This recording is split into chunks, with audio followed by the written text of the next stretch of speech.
పిఠాపురం మాజీ MLA SVSN వర్మకి ముఖ్యమంత్రి Chandrababu Naidu shock ఇచ్చారు. అసెంబ్లీ ఎన్నికల సమయంలో వర్మకి ఎమ్మెల్సీ టికెట్ ఇస్తానని హామీ ఇచ్చారు.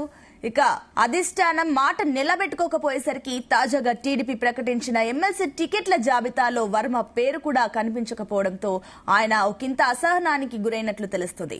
పార్టీ కోసం త్యాగం చేసిన తనకు తగిన శాస్తి జరిగిందని అనుచరుల దగ్గర వాపోయినట్లు సమాచారం.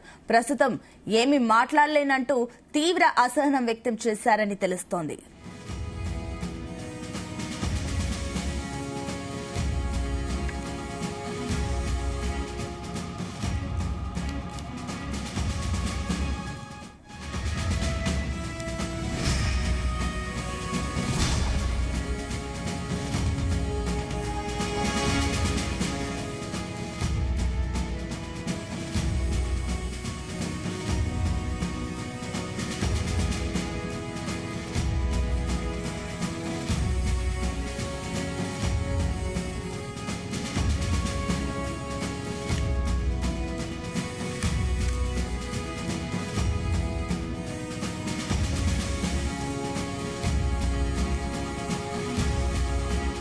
పిఠాపురం మాజీ ఎమ్మెల్యే ఎస్వీఎస్ఎన్ వర్మకి ముఖ్యమంత్రి చంద్రబాబు నాయుడు షాక్ ఇచ్చారు. అసెంబ్లీ ఎన్నికల సమయంలో వర్మకి ఎమ్మెల్సీ టికెట్ ఇస్తానని హామీని అధిష్టానం నిలబెట్టుకోలేదు. తాజాగా టీడీపీ ప్రకటించిన ఎమ్మెల్సీ టికెట్ల జాబితాలో వర్మ పేరు కనిపించకపోవడంతో ఆయన అసహనానికి గురైనట్లు తెలుస్తుంది. పార్టీ కోసం త్యాగం చేసిన తనకు తగిన శాస్తి జరిగిందని అనుచరుల దగ్గర వాపోయినట్లు సమాచారం. ప్రస్తుతం ఏమీ మాట్లాడలేనంటూ తీవ్ర అసహనం వ్యక్తం చేశారని తెలుస్తోంది. రైట్, ఇక ఇదే అంశానికి సంబంధించి మరిన్ని డీటెయిల్స్ మా కరెస్పాండెంట్ సాంబశివరావు అందిస్తారు. Sambasivarao, good morning Sunitha. పిఠాపురం మాజీ MLA TDP incharge SVSN Varma తీవ్ర అసహనానికి గురయ్యారు. ఎందుకంటే 2000 వాస్తవం పరిశీలిస్తే 2009లో ఆయనకి అసెంబ్లీ టికెట్ ఇవ్వడం జరిగింది. అప్పుడు ప్రజారాజ్యం పార్టీ పెట్టిన కొత్త కావడంతో ఆయన కేవలం 1030 ఓట్ల తేడాతో మాత్రమే ఓడిపోయారు. అప్పటి నుంచి పార్టీని అంటిపెట్టుకున్నారు. 2014 ఎన్నికలు వచ్చేసరికి ఆయనకి పార్టీ టికెట్ ఇవ్వలేదు. విశ్వం అనే విద్యావేత్తకు టికెట్ ఇచ్చింది. అప్పుడు ఆయన ఇండిపెండెంట్ గా పోటీ చేసి 47,000 ఓట్ల మెజార్టీతో గెలిచారు. ఓట్ల లెక్కింపు పూర్తయ్యి ధృవీకరణ పత్రం తీసుకున్న మరుక్షణం ఆయన టీడీపీలో పార్టీ చేరిపోయి తనకున్న చిత్తశుద్ధిని చాటుకున్నారు. ఇక 2019లో వైసీపీ గాలిలో ఆయన ఓటమి చెందినప్పటికీ నియోజకవర్గంలోనే ఉన్నారు. 2024లో సీటు తనదే, గెలుపు తనదే, మంత్రి పదవి కూడా వస్తుందని ఆయన ప్రచారం చేసుకున్నారు. అదేవిధంగా 2019-24 మధ్య ఆయన మీద ఎన్నో కేసులు వైసీపీ పెట్టింది. ఆయన వ్యాపారాన్ని దెబ్బతీసింది. అయినప్పటికీ ఆయన తట్టుకుని నిలబడ్డారు. 2024 ఎన్నికల్లో టీడీపీ, బీజేపీ, జనసేన పొత్తులు వెళ్లడంతో అనూహ్యంగా పవన్ కళ్యాణ్ తన పిఠాపురం నుంచి పోటీ చేస్తున్నట్టు ప్రకటించారు. ఇది జరిగిన వెంటనే వర్మ ఆయన అనుచరులు తీవ్ర ఆగ్రహం వ్యక్తం చేశారు. ఆయన అనుచరులు అయితే పార్టీ కార్యాలయాన్ని కూడా ధ్వంసం చేశారు. ఆ సమయంలో చంద్రబాబు వర్మను పిలిచి బుజ్జగించడం జరిగింది. ఖచ్చితంగా చట్టసభల్లో ప్రాతినిధ్యం వహించి నా పక్కన కూర్చోబెట్టుకుంటాను అని చెప్పడంతో ఎమ్మెల్సీ ఇచ్చి మంత్రి పదవి ఇస్తారని భావించారు. అదేవిధంగా పవన్ కళ్యాణ్ కూడా ప్రత్యేకంగా వర్మను పిలిచి మాట్లాడి నా కోసం సీటు త్యాగం చేసినందుకు న్యాయం చేస్తానని హామీ ఇచ్చారు. ఎన్నికల ప్రచారంలో కూడా వర్మ గురించే చెప్పుకుంటూ వచ్చారు. దీంతో వర్మ పూర్తిగా కష్టపడ్డారు. ఆయన పోటీ చేసిన దానికంటే కూడా ఎక్కువ కష్టపడడంతో అటు పవన్ చరిష్మా, ఇటు వర్మ అభిమానులు పనిచేయడంతో పవన్ కళ్యాణ్ 70,000 పైచీలకు మెజార్టీతో గెలవడం జరిగింది. అప్పటి నుంచి కూడా వర్మ తనకు పదవి వస్తుందని ఆశ పెట్టుకునే ఉన్నారు. ఈ కూటమి అధికారంలోకి వచ్చిన తర్వాత 2 ఎమ్మెల్సీ సీట్లు ఖాళీ అయితే ఖచ్చితంగా అందులో ఒకటి వర్మకి ఇస్తారని చెప్పారు. ఎందుకంటే కేబినెట్ లో మంత్రి పదవి ఖాళీగా ఉంది. ఇది కేవలం వర్మ కోసమే ఉంచారనుకున్నారు. కానీ ఆ 2 సీట్లో ఒకటి పవన్ కళ్యాణ్ రాజకీయ కార్యదర్శిగా ఉన్న హరిప్రసాద్కి ఇచ్చారు, ఇంకోటి శ్రీ రామచంద్రకి ఇచ్చారు. దీంతో వర్మకి అప్పటి నుంచి కూడా వరుస అవమానాలు మొదలవుతున్నాయి. తర్వాత తిరుమల తిరుపతి దేవస్థానం చైర్మన్ కూడా వర్మకి ఇస్తారని ప్రచారం జరిగింది. అది కూడా కాలేదు. అదేవిధంగా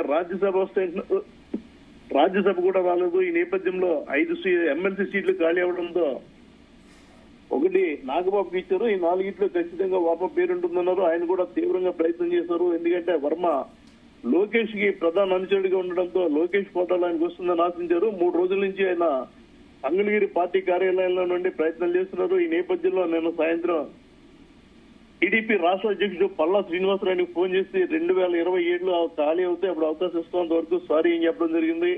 మళ్లీ వర్మకి సారీ చెప్పడంతో ఆయన తీవ్ర అసహనంతో ఆగ్రహంతో వెనుదిరిగి అర్ధరాత్రి పిఠాపురం చేరుకోవడం జరిగింది. మీడియాతో మాట్లాడడం కూడా ఆయన అంగీకరించలేదు.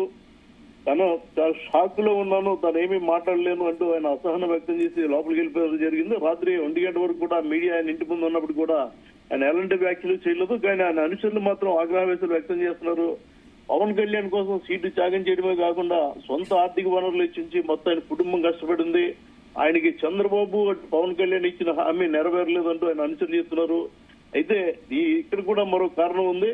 పవన్ కళ్యాణ్ ఒక అధికార కేంద్రంగా ఉన్నప్పుడు వర్మను 2వ అధికార కేంద్రంగా తయారు చేస్తే వర్మ దుందుడుగా ముందుకెళ్తారు, స్వతంత్రంగా ముందుకెళ్తారు. కాబట్టి పవన్ తో ఇబ్బందులు వస్తాయనే ఉద్దేశంతోనే పక్కన పెట్టినట్లుగా టీడీపీ రాష్ట్ర కార్యాలయ వర్గాలు వెల్లడించాయి. దీనికి తోడు ఏదైతే పిఠాపురంలో పవన్ కళ్యాణ్ పార్టీ ఇన్ఛార్జ్ గా మర్రెడ్డి శ్రీనివాసన్ ప్రకటించారు, తన రాజకీయ కార్యదర్శి ఎమ్మెల్సీ హరిప్రసాద్ కూడా పిఠాపురంలోనే ఉంచారు. వారిద్దరితో అసలు వర్మకి పడడం లేదు. అదేవిధంగా కాకినాడ ఎంపీగా జనసేన అభ్యర్థి గెలుపొందారు తంగిన ఉదయ్ శ్రీనివాస్. ఆయనకి వర్మకి మధ్య ఎన్నికల సంబంధించి కూడా గొడవ అవుతుంది. ఎన్నికలు పూర్తయి గెలిచిన తర్వాత వర్మ రాత్రి గ్రామానికి వెళ్తే గ్రామంలో ఎంపీ అనుచరులు తనపై దాడి చేశారంటూ నేరుగా వర్మ పోలీస్ స్టేషన్ ముందే ధర్నా చేసిన పరిస్థితులు ఉన్నాయి. అంటే వర్మ టీడీపీని కలుపుకుని పోవట్లేదు అన్న భావనతో టికెట్ ఇవ్వలేదా, లేక పవన్ కళ్యాణ్ కి ఇబ్బందికర పరిస్థితులు రాకూడదన్న భావనతో ఇవ్వలేదా అన్న కోణంలో కూడా తెలుగు తమ్ముళ్ళు ఆలోచిస్తున్నారు. ఆయనకి ఇప్పట్లో ఎమ్మెల్సీ ఆశలు లేవు. అయితే కాకినాడకు చెందిన ఎమ్మెల్సీ వైసీపీ నుంచి గెలిచిన ఎమ్మెల్సీ కర్రి పద్మశ్రీ తన పదవికి రాజీనామా చేశారు. ఆమె గవర్నర్ కోటలో ఉండి రాజీనామా చేసి టీడీపీలో చేరేందుకు ముందుకు వచ్చారు. ఆమె రాజీనామా చేసి 5 నెలలైనా ఆ రాజీనామాను ఇంకా ఆమోదించలేదు. ఒకవేళ ఆ రాజీనామా ఆమోదిస్తే అది వర్మకి ఇచ్చే ఛాన్స్ ఉందా, లేక విజయసాయి రెడ్డి రాజీనామా చేసిన ఎంపీ పదవి ఇస్తారన్న ఆశ మాత్రం వర్మలో కనపడుతుంది. మొత్తం మీద ఆయన అసహనానికి గురయ్యారు.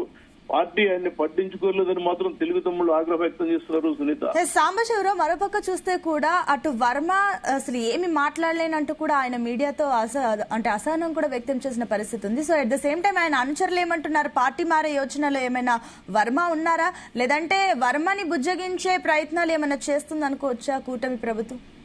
మీరు చెప్పినట్లుగా అయితే వర్మను బుజ్జగించే ప్రయత్నాలు చేస్తారు. వర్మ పార్టీ మారాలంటే ఆయనకి ఏకైక ప్రత్యామ్నాయం బీజేపీలోకి వెళ్ళాలి. ఎందుకంటే జనసేనలో ఆయన వెళ్ళిన ఒక నాయకుడిగా గుర్తుండిపోతారు తప్ప ఆయనకి పదవులు ఇచ్చే అవకాశం లేదు. ఎందుకంటే ఇప్పటికే పవన్ కళ్యాణ్ డిప్యూటీ సీఎం గా ఉన్నారు. ఆయన సోదరుడు నాగేంద్రబాబు టికెట్ ఇచ్చారు, ఎమ్మెల్సీ చేశారు. ఇప్పుడు ఆయన మంత్రి పదవి కూడా ఇస్తున్నారు. అదేవిధంగా పవన్ కళ్యాణ్ రాజకీయ కార్యదర్శి హరిప్రసాద్ ని కూడా ఎమ్మెల్సీ చేయడం జరిగింది. దీంతో ఆయన జనసేనలోకి వెళ్ళినా పెద్దగా ప్రయోజనం ఉండదు. ఇక ఏకైక దారి బీజేపీ మాత్రమే ఉంది.